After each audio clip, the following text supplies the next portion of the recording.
வணக்கம். ஓம் நமசிவாய் வாழ்க. நான் தான் வாழ்க. இமைப்பொழுதும் என் நெஞ்சில் நீங்காதான் தாழ் வாழ்க. நானும் ஒரு ஜோதிடர் தான். பகுதி 2. சரிங்க, ஜோதிடர்கள் எல்லாம் என்ன சொல்கிறாங்கன்னா, நான் மணலை கயிறாக திரிப்பேன், இங்கிருந்து வானத்துக்கு ஏணி வைப்பேன் அப்படிங்கிறாங்க. நான் அதெல்லாம் வைக்க வேண்டாம்.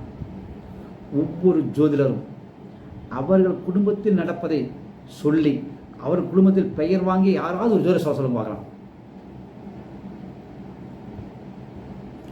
போலீஸ்காரரு திருடனை போகிற வரட்டுவார், அங்கே பொண்டாட்டி இவர் வரட்டும்.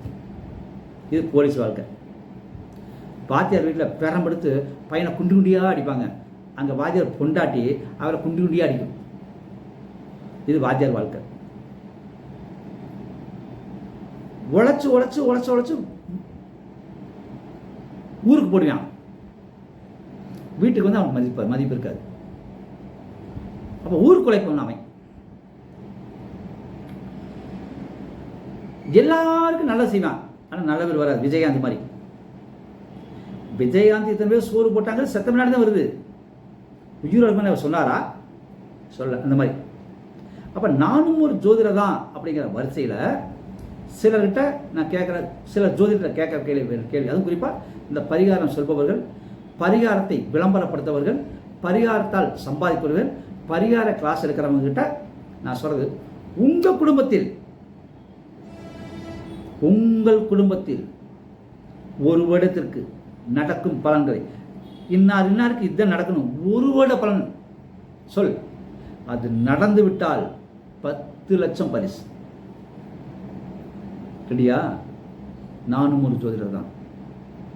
உங்கள் குடும்பத்தில் உங்கள் கணவன், மனைவி, குழந்தைகள், மருமகள், பேரப்பிள்ளைகள், ஒரு வருட பலன்கள் இன்ன டயத்தில் இதுதான் நடக்கும் அப்படி சொல்லி கொண்டு வாங்க. நிச்சயம் முடியாது. உங்கள் வீட்டையே நீங்கள் திருத்த முடியலையே, ஊரை போய் இப்படி திருத்தன்னு சொல்கிறீங்க. பரிகார செம்மல்களை கேட்குறேன். இந்த பரிகாரத்தை தூண்டிவிடும் அடி வருடிகளை கேட்கிறேன். நானும் ஒரு ஜோதிடர் என்ற முறையில், நானும் ஒரு ஜோதிடர் என்றால் கேள்வி கேட்க முடியும். உங்க குடும்பத்தில், உன்னுடைய வாழ்க்கையில் ஒரு வருடம் இதுதான் நடக்கும். நான் மாதம் இப்போ ஜனவரி மாதம் 2024, இன்னைக்கு ஜனவரி 1, ஜனவரி 31 வரைக்கும் நான் இவ்வளோ சம்பாதிப்பேன் சொல்ல முடியுமா? சரி, நான் இத்தனை நேரத்தை பார்ப்பேன் சொல்ல முடியுமா? உன் வாழ்க்கையை நீ கவனிக்க முடியல, ஊர் பையன் வாழ்க்கையை எப்படி கவனிச்சு சொல்லுவார்? உனக்கு பரிகாரம் செஞ்சுக்கிட்டியா? நீ உன் குடும்பத்துக்கு பரிகாரம் செஞ்சியா? நிறைய ஜோதிடர் இருக்காங்க, காலகாலத்தில் பிள்ளைகள் கல்யாணம் பண்ணி கொடுக்க முடியல. கல்யாணம் பண்ணி வச்சும் குடும்பத்தில் மிகப்பெரிய பாதிப்பு செஞ்சவங்க இருக்கிறாங்க. பரிகார செம்மல்கள் குடும்பத்தில் நான் சொல்கிறேன். நானும் ஒரு ஜோதிடர் மாதிரி கேள்விகள் கேட்குறேன். அப்போ இந்த பரிகார செம்மல்கள், தாந்திரிகம், மாந்திரியங்கள்லாம் தன் குடும்பத்தை சரி பண்ணது முடிஞ்சா, சரிப்படுத்த முடியாதவங்க தான் நிற்கிறாங்க. நான் அதை பண்ணி கொடுக்குறேன், இதை பண்ணி கொடுக்குறேன், அதை பண்ணி செய்ய. நானும் ஒரு ஜோதிடர் அந்த மாதிரி கேள்வி. இது 2வது பகுதி கேட்டிருக்கேன். அப்போ என்ன செய்ய முடியும்? ஏன் மக்களை ஏமாற்றணும்? உன்னுடைய ஜாதகத்தை, உன்னுடைய வாழ்க்கையை நீ கணிக்க முடிகிறதா? முடியாது.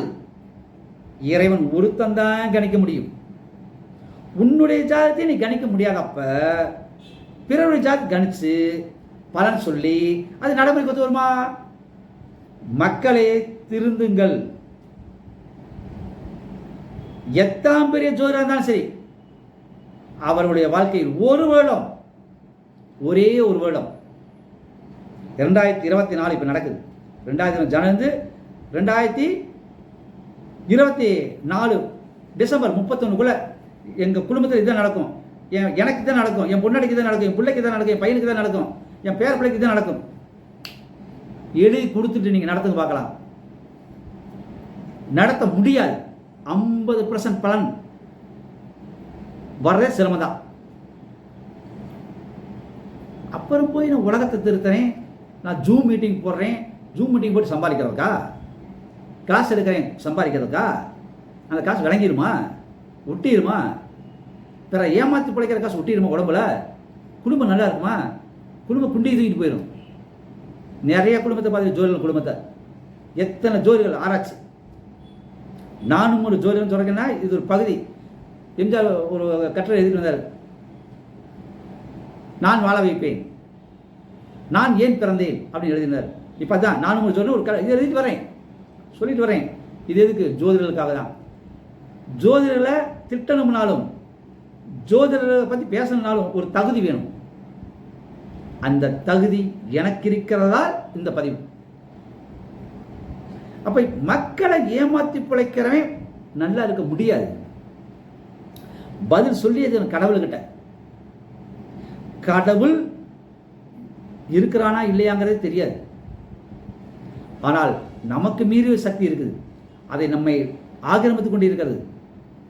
அப்போ ஒரு ஜோதிடராவது, இந்த பிரபலமான ஜோதிடர் இருந்தாலும் சரி, எந்த ஜோதிடர் இருந்தாலும் சரியா, ஒரே ஒரு ஜோதிடர் ஒரு வருஷம் அவருடைய வாழ்க்கையில் நடக்கும் நிகழ்ச்சிகளை ஒன்று விடாமல் 360 நாள், 5 நாள் விட்டுருவோம், 360 நாள், இன்னைக்கு இதுதான் நடக்கும், இன்னைக்கு ஜனவரி 1, இன்னைக்கு காலையில இருந்து நாளைக்கு காலையில் எனக்கு இதுதான் நடக்கும், 2ஆம் தேதி நடக்கும், 3ஆம் தேதி, 4ஆம் தேதி நடக்கும், எழுதி கொடு. 360 நாளைக்கு 10 லட்சம் பரிசு.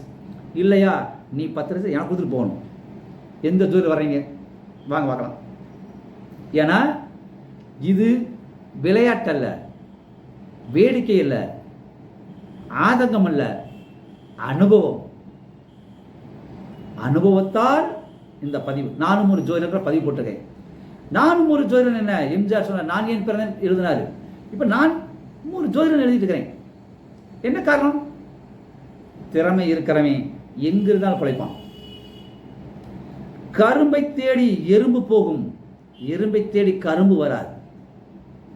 நீ நல்லதை எங்க வச்சிருந்தா உனக்கு 4 பேர் வருவான். பழனியில் வச்சிருந்தேன், ஒரு 4-5 மாசம் இன்னொரு இடத்துக்கு மாத்தினேன், அங்கே வந்தாங்க. அப்புறம் மீண்டும் வந்துட்டு பழனிக்கே. ஏன்னா எனக்கு போக்குவரத்துக்கு சிரமமா இருந்துச்சு. அப்ப எங்க போய் பார்த்தா எனக்கு ஆள் வந்தாங்க. என்ன காரணம்? ஜோதிடத்தில் மீது எனக்கு இருக்கும் நம்பிக்கை, ஜோதிடத்தை நான் கையாளக்கூடிய முறை. அதான். யாரிடமும் நான் போய் பழகவில்லை. ஜோதிடம் எனக்கு கற்றுக் கொடுத்தவர் எம்பெருமான் முருகப்பெருமான், எனக்கு கற்றுக் கொடுத்தவர் எம் ஆசான் போகர், எமக்கு கற்றுக் கொடுத்து துணை நிற்பவர் புலிப்பாணியார்.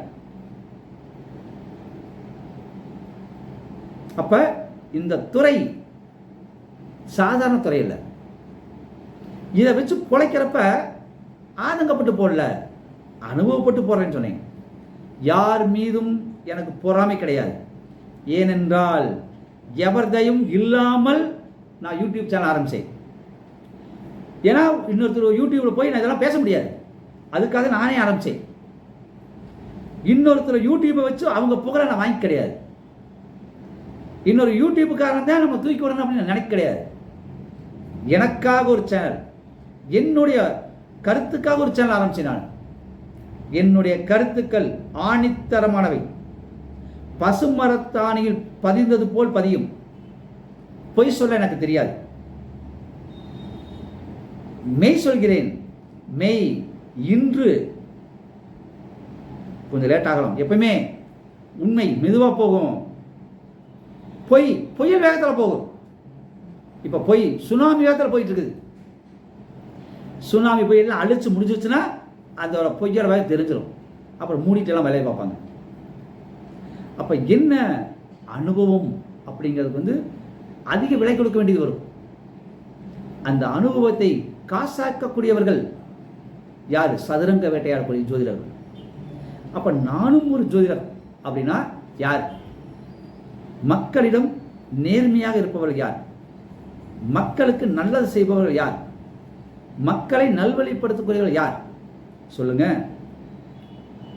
நான் இதை செஞ்சு கொடுத்தா நான் இதை செய்யறேன், இதனால உனக்கு லாபம் எத்தனை % கொடுக்குற அப்படின்னு கேட்கலாம் சிலர் ஜோதிடர். இப்படிலாம் இருக்கிறாங்க. அடுத்த பதிவில் நானும் ஒரு ஜோதிடர் 3ஆம் பகுதி பார்ப்போம். நன்றி.